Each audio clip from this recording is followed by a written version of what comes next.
আরকে নগরের rubber industrial গুলি পরিবেশ রক্ষার নীতি নির্দেশিকা মানছে না, যার ফলে আরকে নগর এলাকার পরিবেশ দূষিত হয়ে পড়েছে, যার ফলে ওই এলাকার সাধারণ মানুষের জীবন যাপন বিষময় হয়ে উঠছে। ইন্ডাস্ট্রিয়াল হাউসগুলি রাবার শিটগুলিকে সেন্ট্রাল বেস ওয়াটারকে পরিশুদ্ধ করে এই জলগুলি সুনির্দিষ্ট জায়গায় না ফেলে বাইরে ছেড়ে দেওয়া হচ্ছে, যার ফলে ঘটছে এই বিপত্তি। এই অভিযোগ পাওয়ার পর মঙ্গলবার বিজ্ঞান প্রযুক্তি ও পরিবেশ মন্ত্রী অনিমেষ দেববর্মা, বিধায়ক স্বপ্না দেববর্মা সহ ত্রিপুরা পরিবেশ দূষণ বোর্ডের আধিকারিকগণ মঙ্গলবার আরকেপুর নগর রাবার ইন্ডাস্ট্রিয়াল পরিদর্শন করেন। পরিদর্শনের পর মন্ত্রী দৃঢ়ভাবে বলেন, যেসব ইন্ডাস্ট্রিয়াল হাউসগুলি পরিবেশকে দূষণ করছে তাদের কাউকে ছাড়া হবে না। হঠাৎ করে আমরা সিদ্ধান্ত নিয়েছি যে দূষণ পর্ষদ নিয়ন্ত্রণ আমাদের যে বোর্ড আছে, বোর্ডের যিনি মেম্বার সেক্রেটারি এবং আমাদের ইঞ্জিনিয়ার সেক্রেটারিদের নিয়ে আমরা ময়দানে আসলাম উজ্জ্বলনগরে, এবং হঠাৎ করে আমরা দেখেছি যে rubber plantation, rubber sheet based যে ইন্ডাস্ট্রিজগুলো আছে এদের অবস্থা।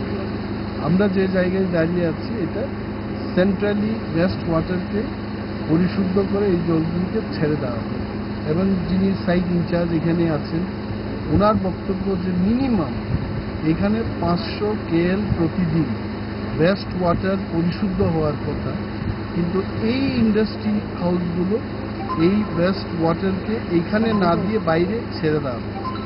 বাইরে দিয়ে এখন মানুষ দুর্গন্ধের কারণে এখানে থাকতে পারছে। আমরা এইবার যারা পরিবেশের সাথে খেলাধুলা করবে, যারা দূষণ পর্ষদের বিধিনিষেধগুলো মানবে না, গাইডলাইনগুলো মানবে না, তাদের বিরুদ্ধে আমরা অ্যাকশন নেব। This can't happen like this. আর এখানে যারা সচেতনতাশীল নাগরিকবৃন্দ আছে তাদেরকেও আমরা অনুরোধ করব যে এই সমস্ত বিষয় আমাদের নজরে আনার জন্য কেন ব্যবস্থা নেব না। জুড়ে থাকে বাঁধন আপনার চেয়েও আপন, জুড়ে থাকে বাঁধন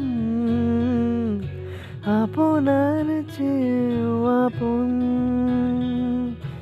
আপনার চেয়েও আপন।